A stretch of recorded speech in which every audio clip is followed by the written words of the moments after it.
আবার যখন নির্বাচন করতে যাবে তারা প্রশ্নবিদ্ধ হবেন এবং তাদের জনপ্রিয়তা নষ্ট হবে এবং আস্থাটা নষ্ট হবে মানুষের।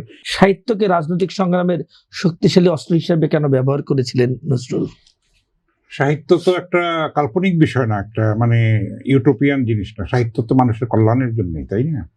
তো সেই সময়ে কিন্তু এমন একটা প্রয়োজন দেখা দিয়েছিল যে পরাধীন ভারতের যেই গ্লানি এবং দীর্ঘ অপশাসন, ব্রিটিশ সাম্রাজ্যবাদী যেই নিগর, সেটাকে শৃঙ্খল, সেটাকে ভেঙে ফেলার জন্য কিন্তু নজরুল তার অগ্নিবর্ষী লেখনী দিয়ে কিন্তু সেটার বিরুদ্ধে প্রতিবাদ করেছিলেন। নিজে কিন্তু জেলও খেটেছেন, কারারুদ্ধও হয়েছিলেন এই প্রতিবাদ করতে গিয়ে।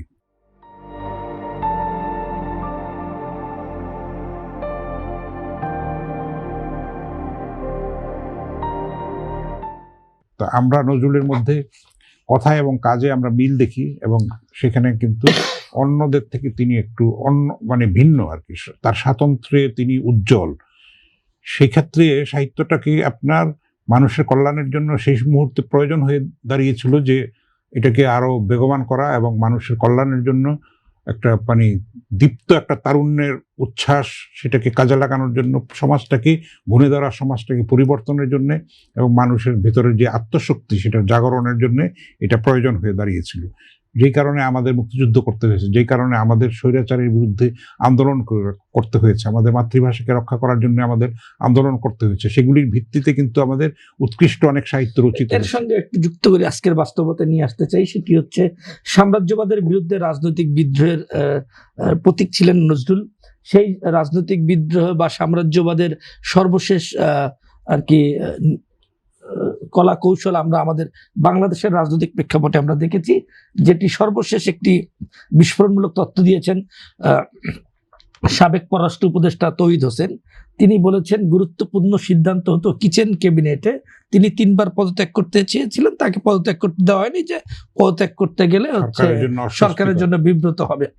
এবং তিনি বলেছেন যে প্রতি মঙ্গলবার একটি ডিপ স্টেটের কিচেন ক্যাবিনেটের মিটিং হতো, সেই মিটিংয়ে কয়েকজন উপদেষ্টা থাকতেন, তারাই সব সিদ্ধান্ত নিতেন, বাকিরা হচ্ছে ঠুটু জগন্নাথ। সেটার মতো আর কি তথ্য উনি দিয়েছেন এবং উনি বলেছেন যে সেখানে পররাষ্ট্র মন্ত্রণালয়ের কোনো সম্পৃক্ততা ছিল না। এবং সর্বশেষ যে বাণিজ্য চুক্তিটি হয়েছে, ভোটের 3 দিন আগে এই চুক্তিটা হয়েছে, এটা বাণিজ্য মন্ত্রণালয় করেছে এবং নিরাপত্তা উপদেষ্টা করেছেন।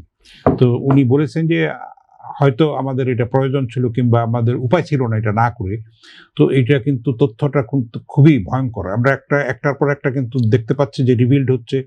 হামের যে ঘটনাটা, এত শিশু মৃত্যু, আজকেও কিন্তু অনেক শিশুর প্রাণ ঝরেছে, ভয়ঙ্কর একটা পরিস্থিতি। সেটা হচ্ছে বিগত সরকারের অদূরদর্শিতা, অপরিপক্কতা, অদক্ষতা এবং কি বলবো মানে অবহেলা, কর্তব্যে অবহেলা। এটা আমি বিচারযোগ্য বলে আমি মনে করি। সুষ্ঠু তদন্ত করে কিন্তু এগুলির মানুষকে জানার অধিকার আছে মানুষের। এখন পার্লামেন্ট আছে, সেখানে সাবেক উপদেষ্টাদের বিচারের মুখোমুখি হওয়া উচিত যদি এই ধরনের যদি অন্যায় করে থাকেন, অবশ্যই ভিতরে আরেকটি রাষ্ট্র তৈরি করে থাকে তারা। এটা আছে, সবসময় আছে এই ডিপ স্টেট। কিন্তু এটা তৌহিদ হোসেন সাহেবও বলেছেন যে এটা পৃথিবীর সব দেশে ডিপ স্টেট আছে।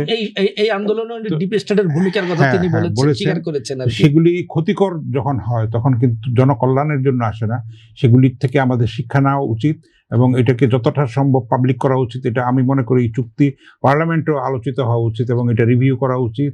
যদি সেটাতে যে বাংলাদেশের ক্ষতিকর দিকগুলি আছে সেগুলিও পর্যালোচনা করা দরকার, যতটা সম্ভব এটার থেকে সংশোধন করে বাংলাদেশের স্বার্থ এবং আমাদের স্বাধীনতা, সার্বভৌমত্ব, আমাদের ইন্টারেস্টটাকে রক্ষা করে যদি রিভিউ করা সম্ভব হয় সেটাও করা দরকার।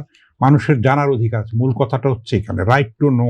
আপনার তথ্যের অধিকার কিন্তু আছে মানুষের, সেটা এক সময় ছিল না। এখন কিন্তু একটা নির্বাচিত সরকারের দেশ পরিচালনা করছে এবং তাদের জবাবদিহিতার বিষয় আছে। তারা যদি মানুষকে তথ্য না দেয়, অন্ধকারে রাখে, তাহলে কিন্তু ভবিষ্যতে তারা আবার যখন নির্বাচন করতে যাবে তারা প্রশ্নবিদ্ধ হবেন এবং তাদের জনপ্রিয়তা নষ্ট হবে এবং আস্থাটা নষ্ট হবে মানুষের। সেই কারণে এগুলির মধ্যে স্বচ্ছতা থাকা উচিত, ন্যায্যতা থাকা উচিত এবং সর্বজন গ্রাহ্য একটা ফর্মুলায় আসা উচিত যে এগুলি তথ্যগুলি উন্মোচন করে সেগুলি জনকল্যাণে কতখানি কাজে আসছে কি আসছে না সেগুলিও জানানো দরকার। তারপরে এটা রিভিউ করে একটা পর্যালোচনা করে কিন্তু একটা সিদ্ধান্তে আসা উচিত।